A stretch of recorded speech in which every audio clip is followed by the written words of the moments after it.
kita upaya verifikasi. Ada masalah-masalah yang benar kontroversial dan keluar atau menyimpang dari prinsip-prinsip keagamaan.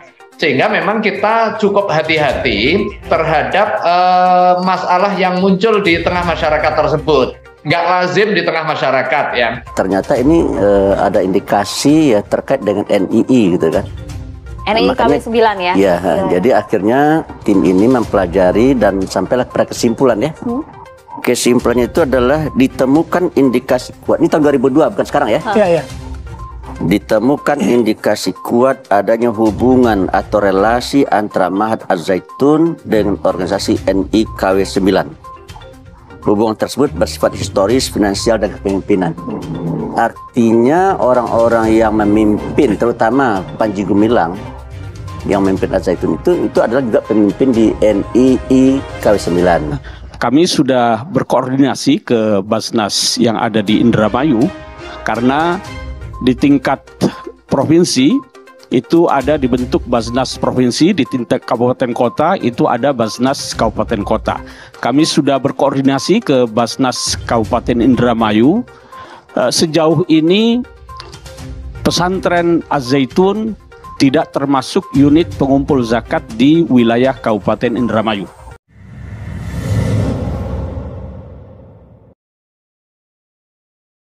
Soal kontroversi Ponpes Al-Zaitun, Mahfud MD desak Polri tegas. Dikutip dari Kompas.com, Menteri Koordinator Bidang Politik, Hukum, dan Keamanan Indonesia, Menko Polhukam, Mahfud MD meminta Kepolisian Negara Republik Indonesia, Polri, untuk menindak tegas soal kontroversi pondok pesantren, Ponpes Al-Zaitun. Hal itu disampaikan Mahfud, Al-Zaitun itu ada aspek hukum pidana. Aspek hukum pidana tentu akan ditangani oleh Polri dan tidak akan diambangkan. Tidak boleh ada satu perkara itu diambangkan. Kalau ya artinya ya, kalau tidak ya tidak. Jangan laporan ditampung lalu ada hambatan sana-sini, tidak jalan, tidak jelas, tuturnya.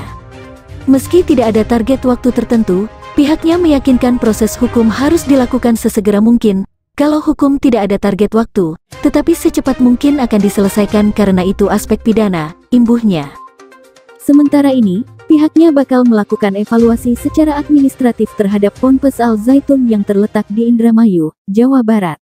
Tindakan evaluasinya apa? Melihat penyelenggaraannya, kurikulumnya, melihat konten pengajarannya, dan sebagainya. Sehingga, hak untuk belajar bagi para santri dan murid di situ tidak akan diganggu. Terus berjalan, katanya. Mahfud juga tidak melarang Al-Zaitun menyelenggarakan penerimaan santri baru. Hanya saja, orang yang terlibat melakukan pelanggaran hukum di dalamnya harus tetap ditindak tegas. Katanya masih menerima pendaftaran.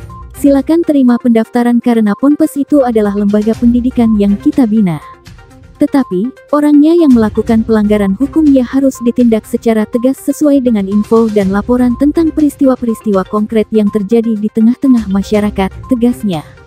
Lebih lanjut, saat ditanya alasan pelanggaran baru di proses hukum akhir-akhir ini, Mahfud menyebutkan bila dirinya dahulu belum memiliki kewenangan sebagai Menko Polhukam.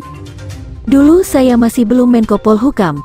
Tahun 2004 saya tidak tahu, saya juga baru dengar ini, tandasnya dengan tertawa kecil. Sebagai informasi, yang menjadi polemik bahkan kontroversi dari pesantren Al-Zaitun adalah sosok Panji Gumilang. Panji Gumilang saat ini adalah pemimpin pondok pesantren. Panji ditengarai memiliki afiliasi dengan Gerakan Negara Islam Indonesia, NII. Dia juga dituding melakukan penistaan agama. Ini terkait dengan sejumlah ajaran yang diduga dipraktikkan di Al-Zaitun, antara lain mulai dari penataan saf salat berjemaah yang tidak sesuai syariat hingga dibolehkannya praktik zina meski menggunakan persyaratan tertentu.